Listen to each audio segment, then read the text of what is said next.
कोहली साहब, मैं सवालों का जवाब लूँ इससे पहले, इन दिनों बहुत लोग ऐसे हैं जो ट्रम्प साहब के आने के बाद यूएस से छोड़ छोड़ के यहाँ आ रहे हैं। अब फाइनेंशियल के बीच में छोड़ के आ गए, आधी आमदनी वहाँ हुई, आधी आमदनी इंडिया में हो रही है।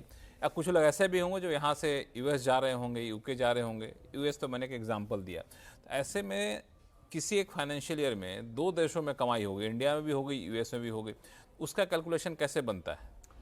आपने जो 2 कैटेगरी लक्ष्मण बताई, उसमें मैं तीसरी कैटेगरी जोड़, अच्छा, एक और कैटेगरी कि यहीं बैठे हुए हैं, यहाँ भी कमा रहे हैं और वहां पर कुछ शेयर्स में निवेश किया हुआ है, वहां भी कमा रहे हैं। अच्छा, अब वो इनकम, वो लोग भी सुन लीजिए जी, तो नियम के हिसाब से तो आपको वहां की इनकम पे भी यहाँ टैक्स देना होता है, उधर यूएस में भी टैक्स कट जाता है या देना पड़ता है।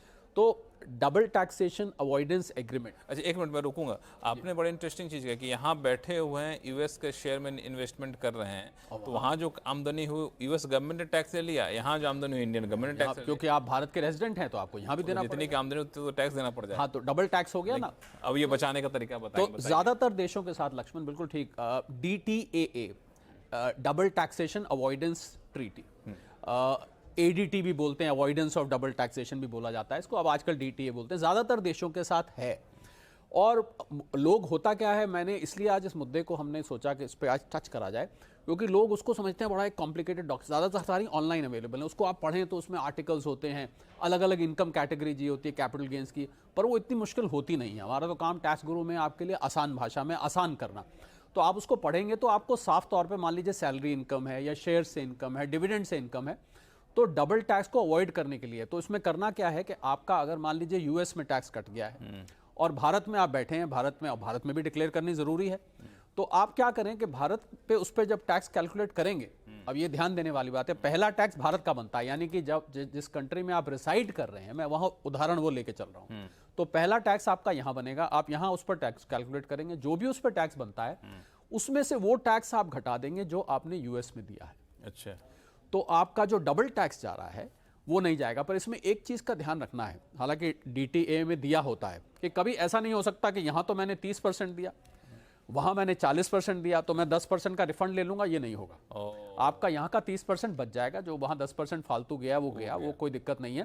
पर आपका मेन बात यह है कि एक ही इनकम पर 2 बार 2 देशों में टैक्स ना लगने के लिए ही DTAA बना जाती है। तो मैं सभी हमारे दर्शकों को ये रिक्वेस्ट करना चाहूंगा कि जब भी ऐसा हो तो आप DTAA को ऑनलाइन खंगाल कर एक बार पढ़ें, आपको साफ तौर पे वहां रिलीफ दिखेगा, और उस रिलीफ को जरूर लें। बहुत सारे लोग डबल टैक्स दे देते हैं, उसकी परवाह नहीं करते, पैसा बर्बाद हो जाता है।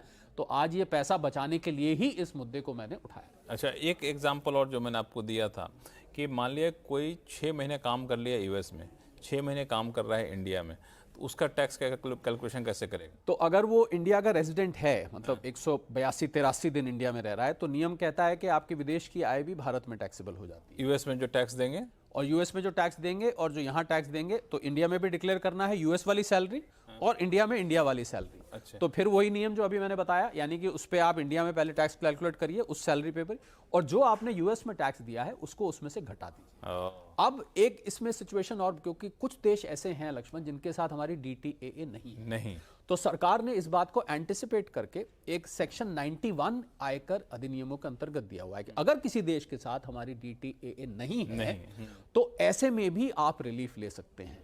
यानी कि आपने दूसरे देश में जो टैक्स दिया है उस टैक्स को आप अपने देश के दिए हुए टैक्स से घटा सकते हैं। तो सेक्शन 91 या DTA दोनों ही आपके हक में है, आपके हित में है, इसका जरूर लाभ उठाना चाहिए। लेकिन ईमानदार टैक्स पे के लिए सरकार ने बहुत कुछ इंतजाम कर रखा है, बहुत कुछ करा, पर ज्यादातर लोग जानकारी नहीं रखते हैं, उसकी वजह से उनका है ना। तो आप देखिए टैक्स गुरु, आपको जानकारी मिलेगी, कोई नुकसान होगा नहीं।